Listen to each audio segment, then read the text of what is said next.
I'm Roger with Roger's Outdoor Channel. Today I'd like to explore the thought process that you should go through if you decide that you want to go camping in either a camper, motorhome or a camper van. We went through that process several years ago. Ultimately we wound up purchasing a 2001 Eurovan camper, and we wanted to see America, and we drove it for 17 years. We drove back roads through all 48 lower states. Just had a wonderful time with it. What I would like to do is kind of give you some of the basic thought processes that you need to do to go through and pick out the vehicle that is best for you. Just getting out and driving back roads and seeing our country is just a wonderful experience. If I had it to do all over again, I'd do it all over again, and I want to encourage you to do the same thing. So some of the things that we had to think of is, we looked through a variety of price ranges. I mean, we looked at units that, where you could put tow something behind your regular automobile, trailers that collapsed and that you could pop up at a tent site, small trailers that you could tow around the country.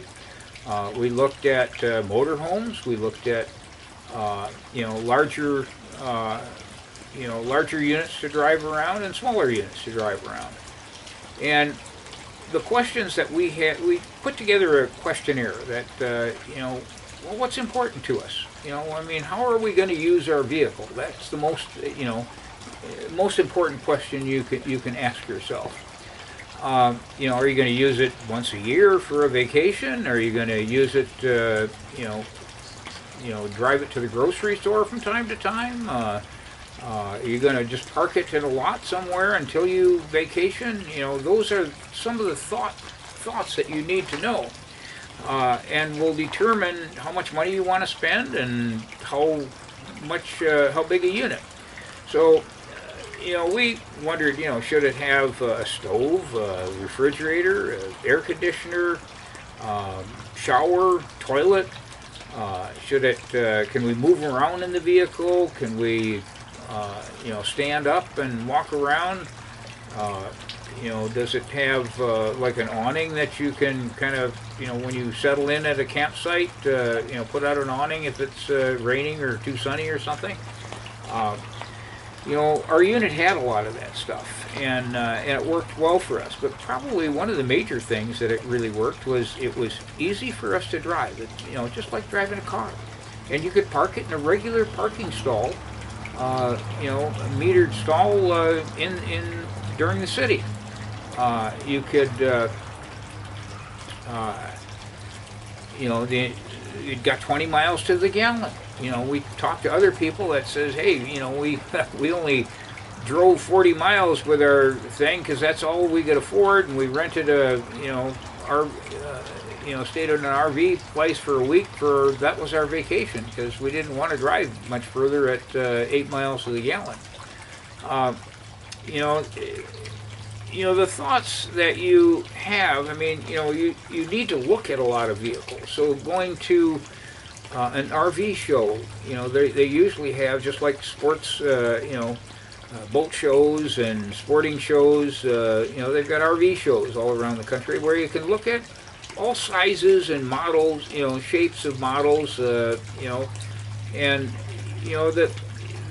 again, the thought of how you're going, once you say something that, okay, I like that, how am I going to use it? If you get a big unit, sometimes you can't park it at home. You might have covenants in your particular area that say, you got to go rent a stall somewhere, and how much is that going to cost you, and how far do you have to drive to get there, and what's the security of the place if you spent a bunch of money purchasing your unit.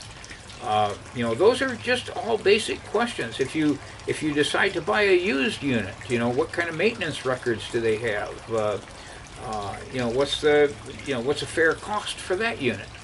What when we bought our 2001 Eurovan, it had 15,000 miles on it, and in good condition. Had one little dent in it. And we drove it. When we sold it, we bought it for 15,000. We sold it 17 years later for $23,000. It had 192,000 miles on it. It was still in good shape. We kept good, had regular maintenance, and it was good shape. If we had that same vehicle today with that mileage on it, it would now cost about $37,000. It's they don't make them anymore, and they don't. Most vehicles just don't get that kind of good gas mileage. We found while we're using the vehicle that we really didn't use the air conditioning. It had once you popped up the top and opened up the screens, etc., had a little fan in there. We stayed plenty cool on the thing. We didn't cook all that often inside of our unit. We preferred going out and building a little campfire and cooking that way most of the time.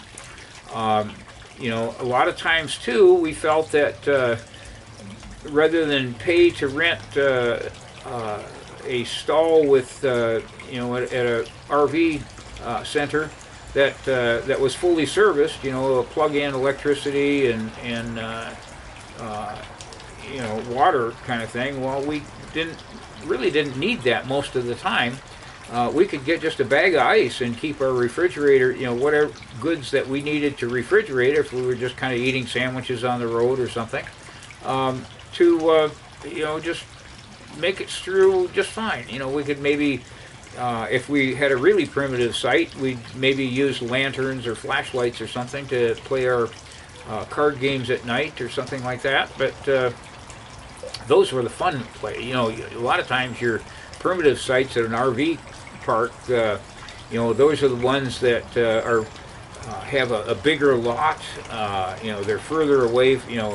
They're at the lake where they couldn't afford to run the sewer plant, and power down to the site, sort of thing. And you just have more room. Do you feel like you're in a more remote location and enjoy the scenery a little bit more?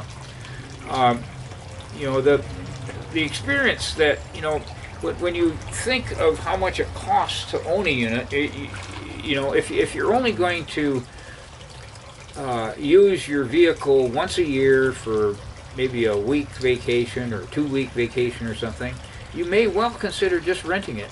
As an example, the unit that we have, the exact unit, we sold it to a dealer that rents them out. He rents them for a minimum of 1 week at $195 a night. But on the other hand, if you're only going out once every year or so, that could be a good deal. You don't have to pay insurance, you don't have to pay maintenance, you don't have to, pay to store your vehicle somewhere. All of those costs, renting sometimes makes sense. So, but the key thing is, that experience of going around the country, going on back roads, pulling in and talking to fellow campers and say, hey, where are you going, and where you been, and sharing a hot dog or a hamburger with them, and you really kind of feel part of the country a little bit. And that back road scenery is just, it's something you can't match. I mean, just, there are nights, we're staying at one campground. I remember it was raining, and we could hear elk bugling in the distance, and they kept getting closer and closer, and pretty soon they're just bugling right outside our door, in this campground kind of thing. And it was just so exciting, and that's the kind of experiences that you get, driving around the country and seeing all this stuff. Just go to all the national parks, and a lot of times rooms rent out. The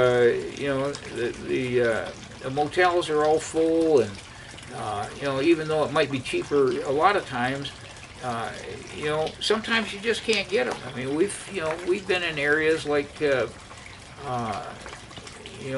some of the national parks where you couldn't get a motel room within 40 miles. So think about it. The experience of driving around, getting to know your country, it's just wow, what a lot of fun. If I had it to do over again, I would do it all over again. I just loved it, and I hope that, you know, that you will too, that you'll give it a try, and, you know, remember all those questions to ask.